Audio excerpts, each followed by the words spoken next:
जयपुर में एक व्यक्ति रहते थे, उनका नाम था घाटम। उनका पेशा था, उनके पूर्वजों से ही चला आ रहा था, वो सब चोरी करते थे। दादाजी, परदादा, परदादा, पूरे गांव का ही यही पेशा था, यही काम था, सब चोरी करते थे। एक बार रात में बैठे थे चोरी करने के लिए, तो उस दिन कोई व्यक्ति तो मिला नहीं उनको मालदार, लेकिन झोला लिए हाथ में और जटाएं बांध करके कोई संत वहां से जा रहे थे। घाटम जी बेचारे 2 दिन से तो उनको कुछ चोरी हुई नहीं थी, फिर भी मन में विचार करने लगे, तो महात्मा है, इनकी क्या चोरी करूं मैं, कोई बात नहीं, चोरी नहीं करता हूं, प्रणाम कर लेता हूं जाके। और घाटम जी उनके मार्ग पर आ गए और अर्धरात्रि का समय, घनघोर अंधेरा, प्रणाम किया। महात्मा रुक गए, बोले अरे खुश रहो वत्स, क्या नाम है, नाम आदि पूछा, कहाँ रहते हो, स्थान बताया, क्या करते हो। घाटम जी बोले मैं चोरी करता हूं। महात्मा को ये बात बड़ी बढ़िया लगी कि इसने छुपाया नहीं मुझसे, सत्य बोला। बोले चोरी क्यों करते हो भाई, चोरी डकैती करना ये अच्छी बात नहीं है, मत किया करो, अच्छा काम नहीं है। बोले महाराज काम तो अच्छा नहीं है मैं जानता हूं, पर ये तो मेरे परिवार का पेशा है, मेरे पूर्वजों से चली आ रही है चोरी, हमारा परिवार इसी में ही निपुण है। मेरा बेटा है अभी 5 साल का, उसको भी तैयारी करा रहा हूं मैं, उसको भी सिखा रहा हूं कैसे जाना चाहिए, क्या क्या आयुध संग लेके जाने चाहिए, किस प्रकार लोगों को देख करके समझ जाना चाहिए मालदार है कि नहीं है। महात्मा को चिंता हो गई। बोले अगर मैं इसको कुछ सिखा करके नहीं गया और इसके जीवन परिवर्तित करके नहीं गया, तो इस मार्ग से निकलना मेरा दुष्कर हो जाएगा। ठाकुर जी ने मुझे इस मार्ग से भेजा है, इसका मतलब ठाकुर जी चाहते हैं कि इसको मैं कुछ बताऊं। महात्मा जी ने उसको बैठाया, बोले सुनो ये घाटम, तुम चोरी मत किया करो, तुम छोड़ दो चोरी। बोले महाराज जिसके रग रग में, जिसके रक्त में चोरी हो, वो कैसे छोड़ सकता है। अरे हम तो ऐसे हैं, परिवार में भी हम लोग रोटी भी पानी हो तो हम चोरी करके ही पाते हैं, हम रसोई में मांगते नहीं रोटी दे दो, हम वहां भी चुपके से ही जाते हैं। इतना ज्यादा हम लोगों में चोरपन घुस चुका है कि अब ये निकल नहीं सकता। महात्मा थोड़े व्याकुल थे, तो घाटम जी बोले भगवान आप देखिए व्याकुल मत होइए, मैं भी विवश हूं कि मैं नहीं छोड़ सकता चोरी, पर हाँ चोरी के अलावा जो कहोगे वो करूंगा। चोरी तो मैं करूंगा, लेकिन उसके अलावा आप जो कहोगे वो मैं अपने जीवन में उतार लूं, उस आज्ञा को मैं सर्वोपरि मानूंगा। बस चोरी को छोड़ने को मत कहो, चोरी के साथ साथ जो कहोगे मैं करूंगा। महात्मा ने विचार किया, महात्मा बोले ठीक है 4 बातें लिखो। सबसे पहली बात, तुम सत्य बोलोगे। घाटम जी बोले ठीक है, आज के बाद चाहे कुछ हो जाए मैं सत्य ही बोलूंगा। दूसरी बात लिखो, संत जनों का खूब सम्मान करोगे, आदर करोगे। बोले जी महाराज जी।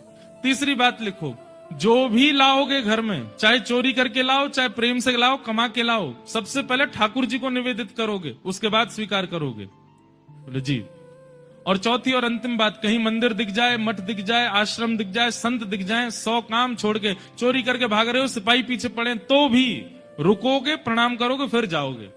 घाटम बोला जो आज्ञा। अब ये 4 बात मेरे लिए अध्यादेश हैं, आदेश नहीं है, अध्यादेश। चाहे दुनिया इधर उधर हो जाए, मैं इन 4 बातों को कभी नहीं छोड़ूंगा। संत बोले ठीक है। तो घाटम जी ने अपने गुरु की आज्ञा मान ली, बोले 4 बातें मुझे करनी है।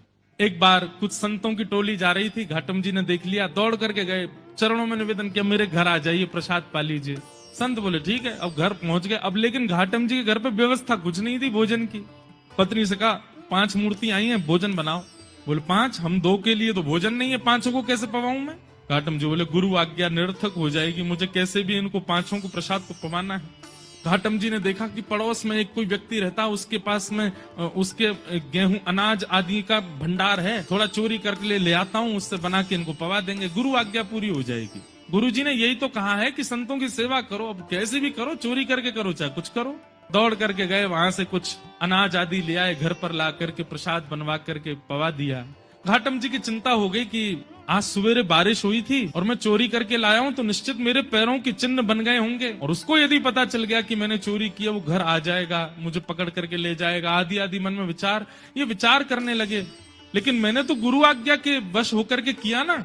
इतने में ही वर्षा हो गई, आंधी तूफान आया और सब उनके चरण चिन्ह आदि मिट गए। तो उनको ये अटूट विश्वास हो गया कि मैंने गुरु आज्ञा मान करके पूर्ण किया, तो ठाकुर जी मेरी सहायता कर रहे हैं, मेरे रक्षक बने हुए।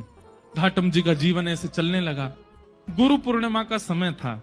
घाटम जी ने मन में विचार किया, मेरे गुरु ने मुझको सब कुछ प्रदान किया, इस बार गुरु दक्षिणा के रूप में ऐसी कोई वस्तु या इतना धन कुछ दूं गुरुदेव के यहाँ कि वर्षों तक भी अगर मेरे यहाँ से सेवा ना जाए तो गुरु जी को दिक्कत ना हो, मेरी तरफ से ऐसा रहे कि हाँ परिपूर्ण हो गई सेवा। उसके लिए एक बड़ी चोरी कर लेता हूँ, उसके बाद फिर मैं धीरे धीरे छोड़ ही दूंगा। एक बड़ी चोरी करता हूँ, उससे जो धन आएगा गुरुदेव को दे दूंगा। और घाटम जी ने विचार किया क्या चोरा हूं।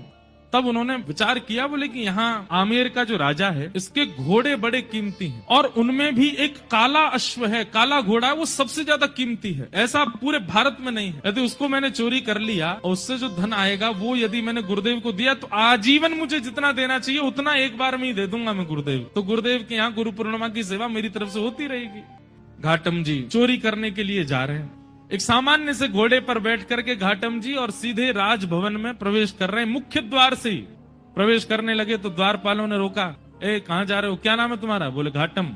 कहां जा रहे हो? बोले चोरी करने जा रहा हूं, झूठ नहीं बोलना है, गुरुदेव ने मना किया है। तो द्वारपालों ने मन में विचार किया, ये जरूर राजा का कोई गुप्तचर है, राजा का कोई बहुत घनिष्ठ व्यक्ति है, हमने इसको रोक दिया है, इसका परिचय पूछना इसलिए बुरा मान गया, बुरा मान करके कह रहा है चोरी करने जा रहा हूं। ए भाई सुनो, द्वार खोल दो, ये कोई राजा का परिचित व्यक्ति होगा, ऐसे कौन बोलता चोरी करने जा रहा हूँ। द्वार खुल गए, वो भीतर प्रवेश कर गए। भीतर प्रवेश करके घुड़साल में गए, वहां सबसे महंगा घोड़ा जो काला अश्व था उसको खोल लिया, बैठ गए, लेकर के बाहर आने लगे, खुले में ही सबके सामने बाहर की ओर जाने लगे। तो द्वारपालों ने कहा ये तो राजा का घोड़ा है, ये क्यों ले जा रहे हैं? फिर भैया ये काला अश्व कहाँ लेके जा रहे हो? बोले चोरी करने आया था, चोरी कर ली, अब चोरी करके ले जा रहा हूँ। द्वारपाल बोले ये तो कुछ ज्यादा ही बुरा मान गया है, ऐसे कौन बोलता है? अरे भैया द्वार खोल दो, इनको जाने दो, रोको नहीं। उनका सत्य और वहां द्वारपाल का उसके प्रति ये भाव रखना कि बुरा मान गए, वो ऐसा फिट हुआ कि किसी को शंका ही नहीं हुई कि ये चोरी कर रहे हैं। घोड़ा लेकर के चले गए और उसी समय राजा ने आज्ञा की मेरे घोड़े तैयार करो, मैं भी जाऊंगा कहीं, ऐसा उसने आज्ञा की। जाके देखा तो काले अश्व थे नहीं। अफरा तफरी मची। जब द्वारपालों के कान में बात पहुंची तो उन्होंने हल्ला किया कि अरे एक व्यक्ति आया था, आकर के इतना सत्य बोल के, वो तो बोल के गया मैं चोरी करने आया हूँ, चोरी करके ले भी गया, तुमने रोका क्यों नहीं? बोले महाराज हमको लगा कि ऐसे कौन बोलता है, चोर कभी ये बोलता मैं चोरी करने आया हूँ, लेकिन वो सत्य बोल रहा था तो हमको लगा आपका कोई गुप्तचर है, आपका कोई घनिष्ठ है, इसलिए हमने रोका नहीं उसको, ले गया। वो सैनिकों को भेजा, जाओ पकड़ लो उसको, घोड़े लेके आओ। घाटम जी घोड़ा लेकर के जा रहे थे, दौड़ रहे थे खूब तेज की राजा के कोई दूत आए उससे पहले मैं इसका विक्रय कर दूं कहीं। लेकिन तभी उसी मार्ग पर ही एक मंदिर पड़ा राम जी का, और वहां संभवतः उसी समय आरती चल रही थी। गुरुदेव की आज्ञा याद आ गई, बोले गुरुजी ने कहा था कहीं मठ मंदिर आश्रम दिख जाए तुरंत रुक के प्रणाम करना। तुरंत अपना घोड़ा रोका, भयभीत है मन में लेकिन गुरु आज्ञा पर इतना विश्वास, घोड़े को रोका, खड़ा किया, वहीं एक पेड़ से बांध दिया, भीतर भाज करके गए। जल्दी जल्दी प्रणाम कर रहे थे, आरती चल रही थी, आरती प्रणाम की, संतों को प्रणाम किया, परिक्रमा लगा रहे थे, 4 परिक्रमा करी। लेकिन जब तक वो बाहर आते उससे पहले सैनिक आ गए और सैनिकों ने आकर के देखा घोड़ा खड़ा है, लेकिन एक आश्चर्य हुआ, वो घोड़ा जो काला था वो श्वेत हो गया था। लेकिन घोड़े की आकृति, घोड़े की कद काठी, घोड़े का स्वरूप बिल्कुल वैसा ही था जैसा उस काले, बस उसका वर्ण श्वेत हो गया। तो सैनिक खड़े तो हो गए आके, लेकिन कहने ये घोड़ा तो वही है, लेकिन ये श्वेत कैसे हो गया? घाटम जी निकल करके बाहर आए, सैनिकों ने उनकी ओर देखा, ए ये घोड़ा किसका है? बोले घोड़ा राजा का है। बोले राजा का घोड़ा तो काला था, ये श्वेत कैसे हो गया? तुम चोरी करके लाए ना? बोले हाँ मैं चोरी करके लाया। ये श्वेत कैसे हो गया? बोले ये तो मुझे नहीं पता, क्योंकि मैंने जब बांधा था तब तो काला ही था, ये श्वेत कैसे हुआ ये तो मुझे नहीं पता। अरे तुझे नहीं पता, ऐसा कैसे बोल सकते हो? बोले मैं सत्य बोल रहा हूँ, मुझे लगता है मैंने जिनको निवेदित किया उन्होंने इसको श्वेत कर दिया। सैनिक बोले क्या बोल रहे हो ये? बोले हाँ मैं जो भी चीज लाता हूँ पहले ठाकुर जी को निवेदित करता हूँ, शायद ठाकुर जी श्याम वर्ण के हैं, उन्होंने सोचा होगा श्याम वर्ण के घोड़े पे मैं बैठूं दिखूंगा ही नहीं, इसलिए उन्होंने श्वेत कर दिया। सैनिक बोले ये क्या तुम बोल रहे हो? बोले मैं सत्य बोल रहा हूँ, ये वही घोड़ा है जो राजा का है, मैं चोरी करके लाया हूँ, मैंने बांधा था तब काला था, आप लोग आए तो कहीं आप मुझे पकड़ो ना, इसलिए ठाकुर जी ने श्वेत कर दिया, पर संभवतः आपने पकड़ लिया मुझको। तो तुम ये कहना चाहते हो ठाकुर जी तुम्हारी चोरी में सहायता कर रहे हैं? नहीं नहीं, सहायता तो ठाकुर जी नहीं कर रहे हैं, पर ऐसा कह भी दें तो कोई अतिशयोक्ति नहीं कर तो रहे हैं, श्वेत उन्होंने ही किया है। बोले इसकी बातें हमें समझ नहीं आ रही, इसको पकड़ के राजा के पास ले चलो। राजा के पास ले गए।